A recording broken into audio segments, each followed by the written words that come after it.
ఆయన వచ్చాడు, పెద్ద ఆయన రాగానే ఈ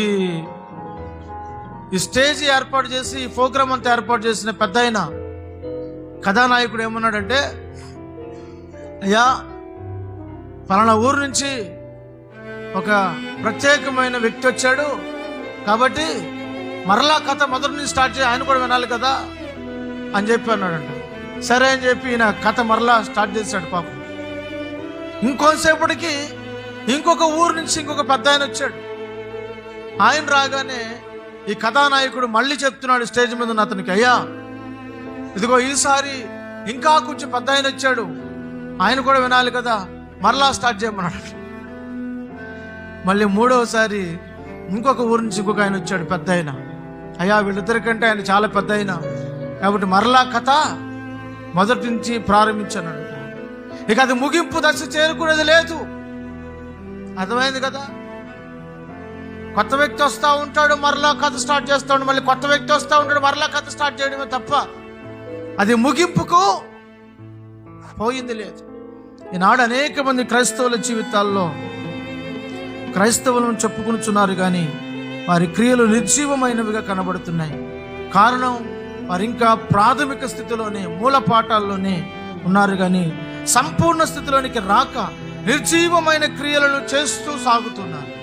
మాకు అన్నీ తెలుసండి, ప్రార్థనలు తెలుసు, వాక్యాలు తెలుసు. తెలీదా ఈరోజు క్రైస్తవులకి? ప్రార్థన చేయడం తెలుసు, వాక్యం చదవడం తెలుసు, పాటలు పాడడం తెలుసు, పరిచర్య చేయడం తెలుసు, దేవునికి కానుకలు ఇవ్వడం తెలుసు, సభలు పెట్టడం తెలుసు, సోషల్ మీడియాలో ఏ పాటకి ఎలా డ్యాన్స్ చేసి దాన్ని పోస్ట్ చేయాలో తెలుసు, రీల్స్ చేయడం తెలుసు, స్టేటస్ వాక్యాలు స్టేటస్ పెట్టుకోవడం తెలుసు, అన్నీ తెలుసు. కానీ వారి జీవితాలు ఇంకా నిర్జీవమైన క్రియలు. చాలా మంది ఇప్పటికీ సీరియల్స్ చూసేవాళ్ళు ఉన్నారు, దేవుని మందిరానికి వస్తూ బలలో పాలు పొందుతూ. ఇంకా దేవుని మందిరానికి వస్తూ సినిమాలు చూసేవాళ్ళు ఉన్నారు. ఇంకా దేవుని మందిరానికి వస్తూ సినిమా పాటలు స్టెప్స్ వేసేవాళ్ళు ఉన్నారు. ఇంకా దేవుని మందిరానికి వస్తూ లోక సంబంధమైన ఆచారాలు పాటించేవారు ఉన్నారు.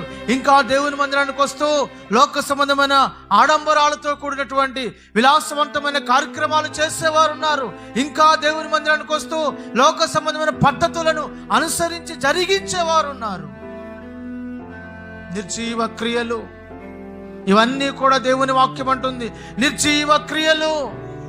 ఈ నిర్జీవ క్రియలను విడిచిపెట్టు, సంపూర్ణతలోనికి సాగిపో, పరిపూర్ణతలోనికి సాగిపో, దైవ చిత్తము తెలుసుకో. ఆ దిశగా నువ్వేం చేయాలి? అడుగులు వేయాలి.